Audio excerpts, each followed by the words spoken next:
फिलहाल 2026 चल रहा है और क्या 2026 में आपको अपना पैसा टियागो पर डालना चाहिए या नहीं?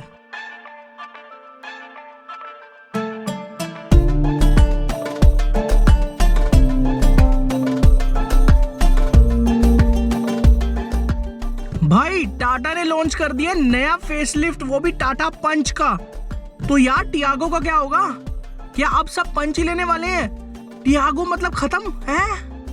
देखो यार, अभी तक 2025 में मैं लोगों को रिकमेंड करता है जिनका बजट कम है ना, मतलब 7.5 लाख भी बजट है, उनको मैं कहता था भाई अगर तुम्हें फीचर चाहिए, तुम फर्स्ट टाइम ओनर हो, तुम्हें भाई साहब बाहर से काम करवाना भी नहीं आता, तो मैं उनको टियागो का एक्सटी वेरिएंट या टियागो का एक्जेड वेरिएंट लेने के लिए कहता था। लेकिन अब तो पूरी काया ही पलट गई, क्योंकि भाई फिलहाल पंच का फेसलिफ्ट आ गया है और अब लोगों का सवाल है भाई मेरे पास पैसा है 7.5 लाख रुपए, मुझे लेनी है टाटा पंच स्मार्ट वेरिएंट या फिर मुझे लेनी चाहिए टियागो। तो यार यहाँ सबसे बड़े कंपटीशन है। अब आप सोच रहे होंगे टाटा पंच इंपैक्ट तो बहुत सारी गाड़ियों को करना चाहिए। देखो टाटा की 3 गाड़ियां बिकती है, एक है भाई नंबर 1 पर नेक्सॉन, फिर आती है भाई पंच और लास्ट में आती है सबसे तकड़ी गाड़ी जिसको कहते हैं भाई टाटा टियागो, जो कि मेरे पास भी है और अभी तक बहुत वैल्यू फॉर मनी बनी हुई थी गाड़ी।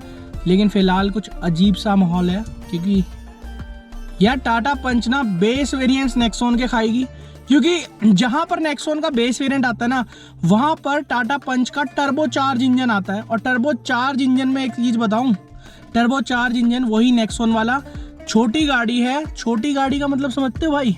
छोटी गाड़ी में ज्यादा पावर मिल जाना भाई, पावर टू वेट रेशो बहुत अच्छा खासा हो जाएगा।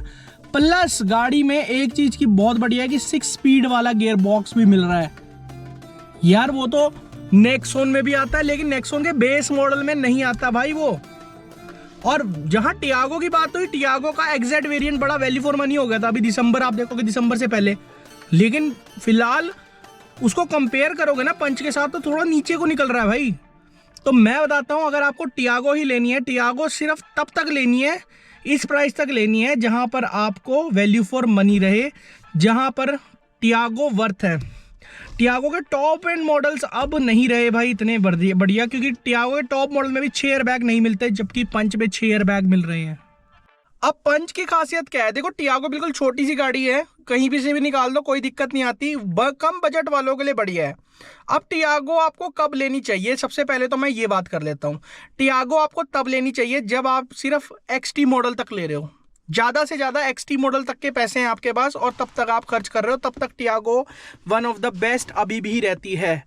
टियागो का बेस मॉडल 5-1 लाख रुपए तक का पड़ जाता है, उससे ऊपर का मॉडल आता है एक्सी, जो कि मतलब यार बेस मॉडल एक्सी वैसे लेने लायक नहीं है, क्योंकि उसमें यार पावर विंडोज़ वगैरह नहीं देखने को मिलती है आपको।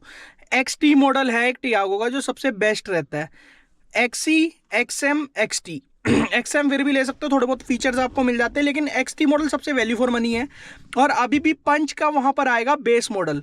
पंच के बेस मॉडल में अगर आपको मैं फीचर्स बताऊँ तो फीचर्स नहीं देखने को मिल रहे। अगर आपको फ़र्क नहीं पड़ता कि गाड़ी कौन सी, अगर आपको ये फ़र्क पड़ता है कि आपको कम बजट में गाड़ी चाहिए बढ़िया, हर जगह से वो निकल जाए, कोई दिक्कत नहीं है। अब टियागो यार जैसे ऑफ रोड में चलो ना, तो ये बिल्कुल जस्ट पॉइंटों पे पास होती है, मतलब इतनी जगह बचेगी, अगर टच भी होने वाली होगी इतनी जगह बचेगी, ये है इसमें टियागो का रोल।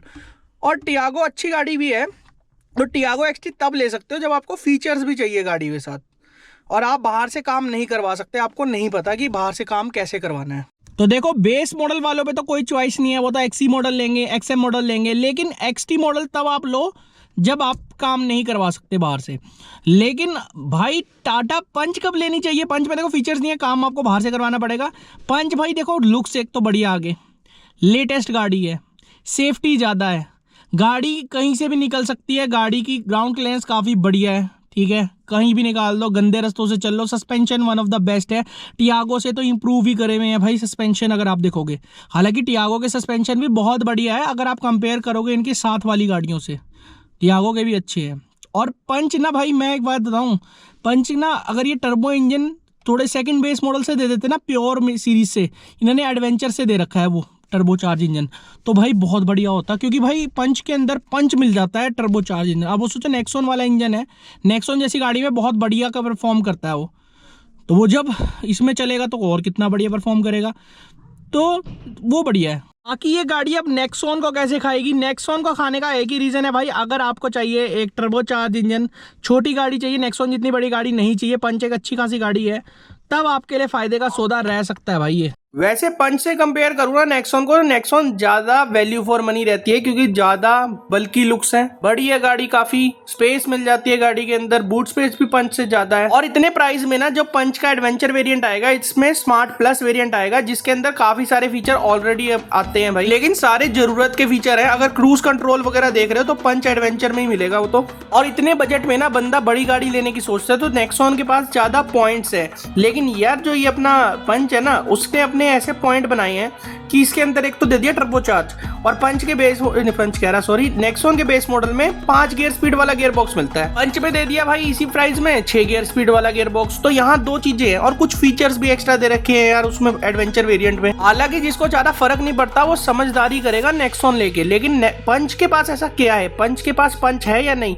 चलो मैं पावर टू वेट रेशियो निकालता हूँ सारी गाड़ियों का, और पावर टू वेट रेशियो से हमें क्या पता चलता है, हमें पता चलता है कि गाड़ी की एक्सेलरेशन कितनी है और गाड़ी में परफॉर्मेंस कितनी मिल रही है। मान लो 2 गाड़ियां हैं, एक छोटी गाड़ी है हल्के वजन में और एक बड़ी गाड़ी है भारी वजन में और उसमें पावर ज्यादा है, तो भाई जिसमें पावर ज्यादा है उसकी पावर कम भी लग सकती है क्योंकि उसका वजन ज्यादा है। तो जैसे हम टियागो की बात करें, हम पहले लिख लेते हैं इसका मास पावर, ठीक है। टियागो सबसे हल्की है, इसमें 935 kg की, और पंच 1030 kg की, और जो टर्बो है थोड़ी सी भारी है भाई। और हम इस रेशो को ना पर केजी के बजाय पर टन में ले रहे हैं कि अगर गाड़ी 1000 kg की है तो कितनी पावर आएगी। तो टियागो में आप देख सकते हो 90.71 bhp पर टन आ रही है। वही पंच जिसमें टियागो का इंजन यूज हो रहा है ना भाई, उसमें 84.46 आ रही है, यानी कि टियागो नेचुरल एस्पिरेटेड ज्यादा पावरफुल महसूस कराएगी आपको पंच के मुकाबले। लेकिन जो पंच टर्बो है वहां देखो 109.58 bhp पर टन, यानी कि ये सबसे पावरफुल है, नेक्सॉन से भी इवन पावरफुल बन चुकी है, लेकिन ज्यादा पता आपको टेस्ट ड्राइव करते ही समय दिखेगा। और पावर टू रेशो अभी तक सबसे परफेक्ट ना एक 2018 मॉडल स्विफ्ट का उठा के देखना, काफी ज्यादा बन जाता है सस्ती गाड़ियों के अंदर, क्योंकि वो हल्की गाड़ी थी भाई उस समय की।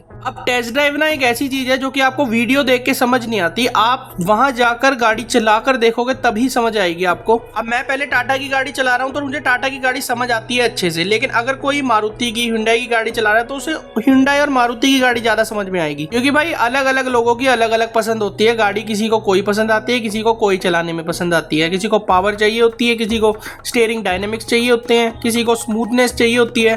तो भाई वो डिपेंड करता है ड्राइवर टू ड्राइवर। अब बात करते हैं कि टियागो आपको कब लेनी चाहिए। देखो टाटा टियागो एक ऐसी गाड़ी है जिसका इंजन पंच में भी यूज हो रहा है, हालांकि थोड़ी अलग ट्यूनिंग में यूज हो रहा है, लेकिन टाटा टियागो पंच के नेचुरल एस्पिरेटेड इंजन से ज्यादा पावरफुल फील करवाएगी आपको, क्योंकि टियागो में पावर टू वेट रेशियो एक अच्छा खासा मिल जाता है। और टियागो की भी सीमाएं हैं जिसमें आपको टियागो को लेना चाहिए। भाई अगर आप टियागो लेने का सोच ही रहे हो ना, तो ज्यादा से ज्यादा XT मॉडल तक आप खरीदो, बहुत ही बढ़िया रहेगा, बहुत ही सस्ते दामों पर मिल जाता है, प्लस उस गाड़ी में आपको सारे फीचर्स भी मिल जाते हैं, काम बाहर से 1% करवाने की जरूरत नहीं है। हालांकि टियागो का एक्जेड वेरिएंट भी आ जाता है, लेकिन एक्जेड वेरिएंट में ना भाई पंच का एक ऐसा मॉडल आ जाता है जिसके अंदर आप सिर्फ टच स्क्रीन लगानी है और काम आपका चल जाएगा। उसकी वीडियो आई बटन में जाके आप देख सकते हो। और जिनके पास पैसा ही सिर्फ अल्टो जितना है तो वो भाई टियागो का XZ वेरिएंट, यानी जो कि इसका बेस वेरिएंट है, वो भी ले सकते हैं। हालांकि बेस वेरिएंट में आपको फीचर नहीं मिलेंगे, पर टियागो ओवरऑल एक बढ़िया गाड़ी है, बस एक 6 एयर बैग्स की कमी है जो कि इस गाड़ी में अभी फिलहाल नहीं मिल रही। ये तो थी टियागो की बात। अब करते हैं नेक्सॉन की बात। नेक्सॉन में भाई मिलता है टर्बो चार्ज इंजन, और अगर आप इस प्राइस पॉइंट में पंच लेने की सोच रहे हो और पंच में नेचुरल एस्पिरेटेड इंजन जो कि 1200 सीसी का नॉर्मल इंजन है भाई, उसमें आपका शायद वर्थ इट ना रहे, क्योंकि अगर आपको नेक्सॉन के प्राइस पर पंच को उठाना है ना, तो पंच के अंदर कम से कम 1200 सीसी टर्बो इंजन वाला वेरिएंट चखना है जिसमें 6 स्पीड गियर बॉक्स देखने को मिलता है, क्योंकि ये क्रूज कंट्रोल और थोड़े बहुत फीचर प्लस ये दोनों चीजें पावर और 6 गियर स्पीड, इसके अलावा टाटा पंच में और कुछ नहीं है कि वो नेक्सॉन को रिप्लेस कर सके। नेक्सॉन एक बड़ी गाड़ी है, स्पेशियस गाड़ी है, और दिखने में भी काफी ज्यादा सुंदर लगती है भाई नेक्सॉन, अगर पंच से कंपेयर करोगे। लेकिन जिसका बजट भाई स्मार्ट प्लस वेरिएंट लेने का है ना नेक्सॉन का, यानी बेस से एक ऊपर वाला वेरिएंट 9-9.5 लाख रुपए, और उसमें उसे पावर भी चाहिए, लेकिन चाहिए भाई सेफ गाड़ी, टाटा की ही गाड़ी चाहिए, तो उधर भाई उसको पंच का ऑप्शन मिल जाता है, क्योंकि पंच में पावर टू वेट रेशो काफी बढ़िया मिल जाता है, और उसे छोटी गाड़ी भी चाहिए तो पंच ज्यादा बेटर दिखती है। अब चॉइस आपकी है कि आपको नेक्सॉन चाहिए, पंच चाहिए या फिर टियागो। मैं तो भाई नेक्सॉन और टियागो को ही सिलेक्ट करूंगा फॉर श्योर।